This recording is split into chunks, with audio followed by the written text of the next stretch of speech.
Welcome back, boys and girls. It's time to reopen the gates of adventure and mystery to return to the land of a strange new world. Chapter 13, The First Fairy Blood. As the sun begins to descend, we all pass through the graceful flat-top mountain of Mountain Majestic. The last few times I was here, the ecosystem is always wounded by the chaotic magic battles. Come on, people, we must move it before those giant ice spiders come out. I rest as everyone else slid to a snail's pace. Sigh, these mountain views are so majestic, says Les with a slight smile as the sun beamed off the icicles hanging from the tree. Yeah, I agree with Les about this winter wonderland, said Robert, as giant ice spiders started leaping out of the snow as everyone dodged the swarm of snow-covered spiders. Reese, do you have anything sharp on you? Well, I do have this shard of red glass, replied Reese as the spider started hissing madly at it. Okay, that will work, said Celeste as Reese threw the piece at her. As Celeste caught the shore in midair, she whispered, I only have one shot to pull this off. She threw the shard at the icicle trees. The spider swarmed towards the red glass. As it cut through the trees, the icicles impaled the spiders. Okay, son.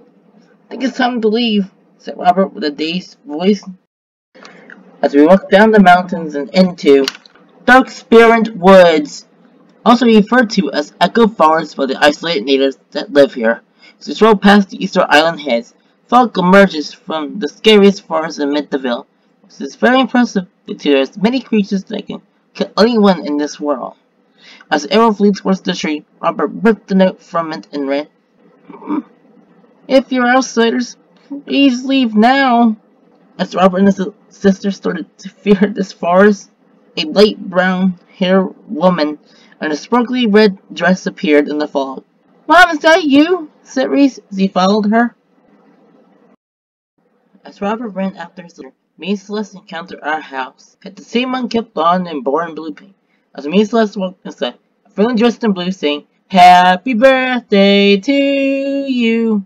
As we both passed through the kitchen and into the living room, Alice was sitting on an old chair, while the woman in the red dress put two baby girls to sleep in the crib. Well, it's nice to live with a man that can make it big, but I still want to make my mark on the world, said Robert Reese's mom, as he sat back down into an antique rocking chair. Well, Mildred, if creating two bundles of life is not good enough for you, said Alice with a delicate voice as Miss Celeste slowly walked up the stairs. You can use your smarts and skills to make the world a better place for our kids, said Alice as Miss Celeste fell through the stairs and into the basement. Oh, wait, we don't have a basement in our house, I stated as Mr. Zalfie was moping at his desk. Oh, why, Mildred? Why would you be so reckless with your research? Well, Mr. Zalfie, as he swiped his desk clean, you have left a gaping hole in your family's heart. You have broken minds too, said Mr. Zalfie as his crying was quickly replaced by a sinister smile. Oh my! What is this little princess doing down here? Inquired Mr. Zalfie as he stared at me and Celeste. As we both started upstairs into a white void, I asked, Was that one your memory, Celeste? Well, no, I think it's Reese's memories, assumed Celeste, with still slight confusion. You are right, my dear, the angelic voice of Princess Montague as she appears in a white dress.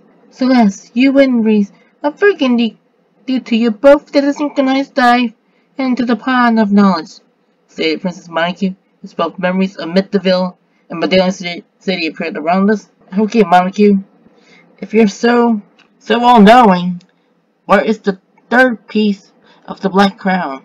I questioned, as Princess Montague turned all the memories into marbles. As we all teleported back to the Easter Island Heads, Princess Montague said, Well, Zai, you and your friends have passed my trials of the past. As me and Celeste followed Princess Montague into a village that had never aged. Princess, why would you allow outsiders in, since they're getting very aggressive nowadays? said Chief Mitchin in a fearful voice, and still had the same neon purple flower in his head. Come on, Chief Mitchin. We met outsiders like these before, and I trust them, said Princess Montague as the ground began to shake. Revealus Aegis, chanted Princess Montague as the giant cave came from below her feet. She jumped back down. Montague said, You may enter, my friends. As we all walked into the cave, a light neon blue trail glowed from the walls. It seemed like fresh paint that led towards the third piece of the black crown. A small explosion sounded around us as the gaping hole formed behind the crown. Well, well, I guess I struck the jackpot with my mining skills, snickered Roberto as he crawled out of the hole.